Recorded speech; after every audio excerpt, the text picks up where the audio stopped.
Hello friends, இன்னைக்கு நம்ம இசை கிச்சனில் வித்தியாசமான தோசைக்கு ஏற்ற கேரட் சட்னி எப்படி செய்யலாம்னு பார்க்கலாம் வாங்க. 3 கேரட் கட் பண்ணி வச்சுருக்கிறேன், ஒரு மீடியம் சைஸ் வெங்காயம் கட் பண்ணி வச்சுருக்கேன், ஒரு தக்காளி கட் பண்ணி வச்சுருக்கிறேன், கொஞ்சம் பெரிய தக்காளி ஒரு தக்காளி கட் பண்ணி வச்சுருக்கேன், 3 வரமிளகாய் எடுத்து வச்சுருக்கிறேன், ஒரு துண்டு இஞ்சி 3 கட் பண்ணி வச்சுருக்கிறேன், 3 வெள்ளைப்பூடு எடுத்து வச்சுருக்கிறேன், ஒரு கொத்து கருவேப்பிலை எடுத்து வச்சுருக்கேன், தேவையான அளவு உப்பு, தாளிக்க தேவையான அளவு எண்ணெய். இப்போ வாங்க எப்படி செய்யலாம்னு பார்க்கலாம். இப்போ சட்டி வச்சு எண்ணெய் ஊற்றிக்கலாம். கொஞ்சமா எண்ணெய் ஊற்றா போதும்.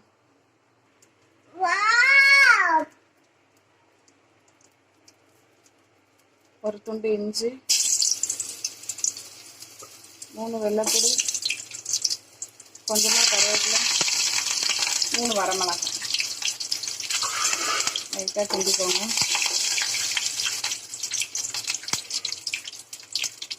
அப்புறம் ஒரு மீடியம் சைஸ் வெங்காயம்,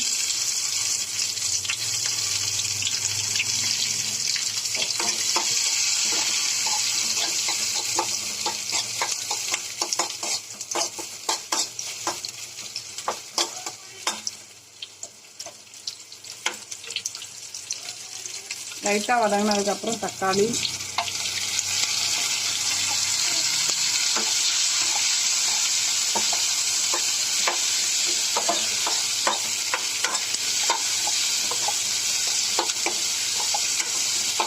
தக்காளி கூட கேரட்டையும் போட்டுக்கலாம். 3 கேரட் வெட்டி வச்சுருக்கேன், மீடியம் சைஸ் கேரட்டு.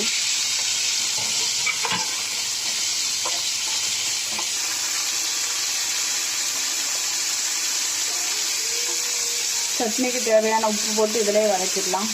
கேரட் கொஞ்சம் நல்லா வதங்கணும்.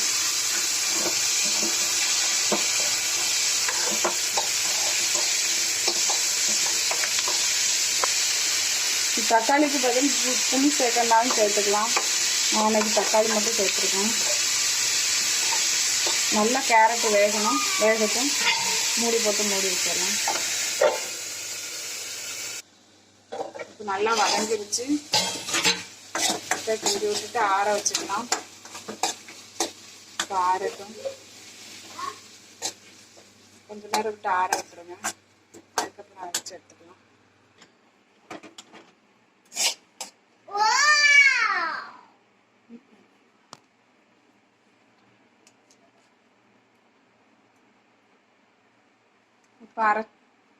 இப்போ அரைச்சி எடுத்துட்டு வந்துடலாம். இது 2 பேருக்கு தாராளமாக பற்றும்.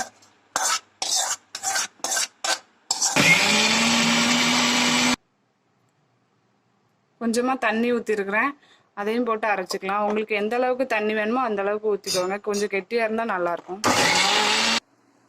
கேரட் சட்னி அரைச்சி எடுத்து வந்தாச்சு. இது எடுத்து வச்சுக்கலாம்.